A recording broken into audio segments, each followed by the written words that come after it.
एक बार फिर बता दें कि रूस ने महायुद्ध के बीच पूरी दुनिया को एटम बम की धमकी दी है।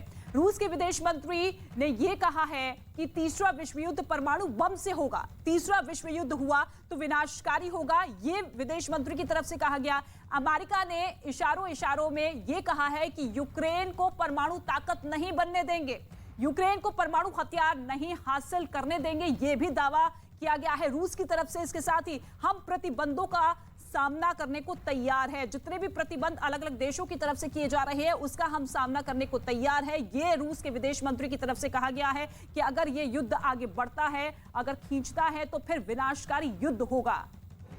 और इस बीच बड़ी खबर हम आपको बता रहे हैं, कीव पर अमेरिका ने बड़ा दावा किया है। ये दावा अमेरिका की तरफ से किया गया है कि कीव के पास रुका रूस का काफिला।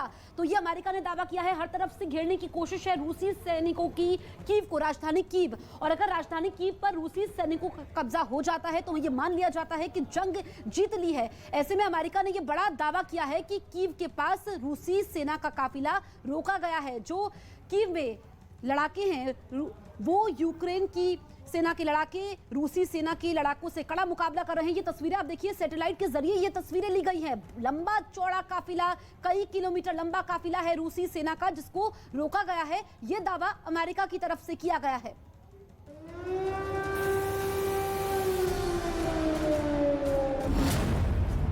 रूस की पहली धमकी।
रूस ने यूक्रेन को परमाणु युद्ध की चेतावनी देते हुए कहा है,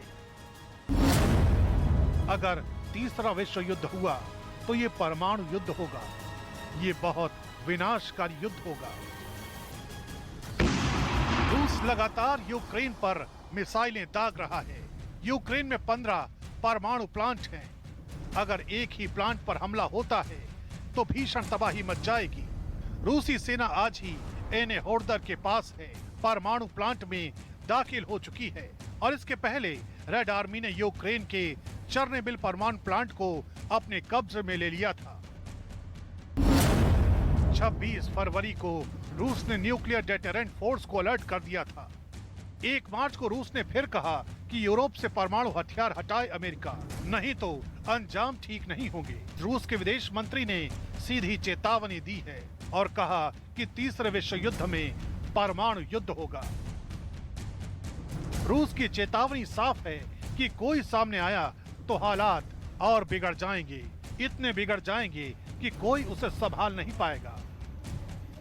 तो यूक्रेन में कीव के पास सैटेलाइट तस्वीरें सामने आई है। ये तस्वीरें आप देखिए और इसमें देखा जा सकता है कि रूसी सेना ने कितनी तबाही मचाई है। अभी तक रूसी सेना कीव पर कब्जा नहीं कर पाई है, लेकिन ये तस्वीरें आप देखिए और समझिए कि पिछले 8 दिनों में कितनी तबाही रूसी सेना ने यहाँ पर मचाई है।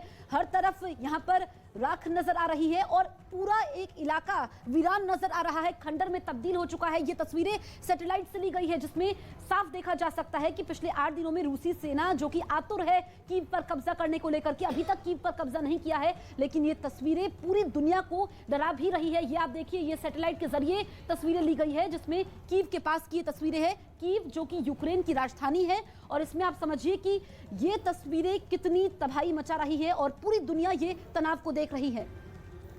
तो मंशा अब रूस की साफ हो चुकी है कि केवल अब राजधानी कीव पर अपना होल्ड करना है, कब्जा करना है। लेकिन दूसरी ही तरफ आप देखिए, रूस के रक्षा मंत्रालय की तरफ से दावा किया गया है, दावा यह किया गया है कि 498 सैनिकों के मारे जाने का दावा यहां पर किया गया है। इसके साथ ही यूक्रेन में 498 रूसी सैनिक मारे गए हैं। यूक्रेन ने 6000 का दावा किया है कि 6000 सैनिक मारे गए हैं। इस वक्त की बड़ी खबर, रूस के रक्षा मंत्रालय की तरफ से दावा। ये तस्वीरें आप देखिए किस तरीके से यूक्रेन की सड़कों पर वहां पर रूसी सेना मौजूद है, यूक्रेन की सेना मौजूद है। दोनों देशों की सेना के बीच में आमने सामने की जंग। और दूसरी ही तरफ यूक्रेन की सेना यह दावा कर रही है कि कई रूसी सैनिकों को हमने बंदी बनाया है। 6000 से ज्यादा सैनिकों के ढेर होने का दावा यहां पर यूक्रेन की तरफ से किया गया है। और इसके साथ ही रूस की अगर बात की जाए तो रूस के रक्षा मंत्रालय की तरफ से यह कहा गया है कि 498 सैनिकों के मारे जाने का दावा उनकी तरफ से। तो दोनों देशों की तरफ से अपने अपने दावे, लेकिन सबसे बड़ा नुकसान अगर किसी को हो रहा है तो यूक्रेन को हो रहा है। अलग अलग शहर पूरी तरीके से तबाह हो चुके हैं, खंडर में तब्दील हो चुके हैं और इसके साथ ही आम लोगों की जान जा रही है। लेकिन रूस जो कि अपने रुख पर कायम है, अपनी स्ट्रैटेजी के साथ इस महायुद्ध को पूरी तीव्रता के साथ आगे बढ़ाता हुआ नजर आ रहा है। विश्व स्तर पर उसकी थुतू हो रही है, शर्मिंदगी उसे झेलनी पड़ रही है, लेकिन इससे रूस को, पुतिन की सेना को कोई फर्क नहीं पड़ता है। यहां तक कि कई देशों ने कई प्रतिबंध लगा दिए हैं, कई तरह के सैंक्शंस पास कर दिए गए हैं, लेकिन रूस जो है रुकने को तैयार नहीं।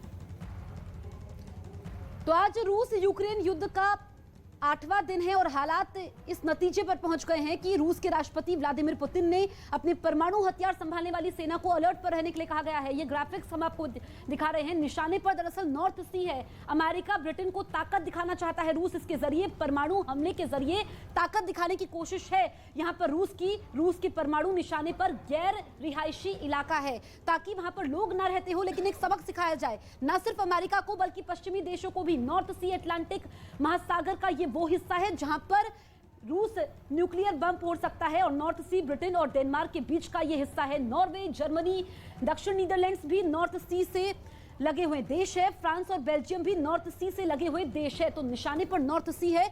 इसके जरिए रूस न सिर्फ यूक्रेन को ताकत दिखाएगा बल्कि अमेरिका और तमाम पश्चिमी देशों को भी डर दिखाएगा। तो ये देखिए हमले से किस तरीके से वहां पर हालात बिगड़ सकते हैं। छोटे परमाणु हथियार से यूक्रेन पर हमला मुमकिन है। बड़े परमाणु बम को समंदर में गिराने का डर है क्योंकि आज 8वां दिन है। देखिए किस तरीके के हालात हो गए हैं। नॉर्थ सी रूस की सीमा से काफी दूर है। यहां पर परमाणु बम से हमला हो सकता है। पुतिन क्या परमाणु बम बरसाएंगे, अब इसकी चर्चा हो रही है। नॉर्थ सी के आसपास कई नेटो सदस्य देश हैं। रूस का ब्रिटेन को निशाना बनाने का भी खतरा है। तो देखिए रूस के निशाने पर ब्रिटेन भी है। ब्रिटेन की तरफ से लगातार प्रतिक्रिया सामने आ रही है जिसमें रूस का विरोध भी हो रहा है। ऐसे में क्या पुतिन अब वहां पर परमाणु बम बरसाएंगे, ये चिंता है क्योंकि उन्होंने अपनी परमाणु बम बनाने वाली फौज को अलर्ट रहने के लिए कहा है। हालांकि परमाणु बम की धमकी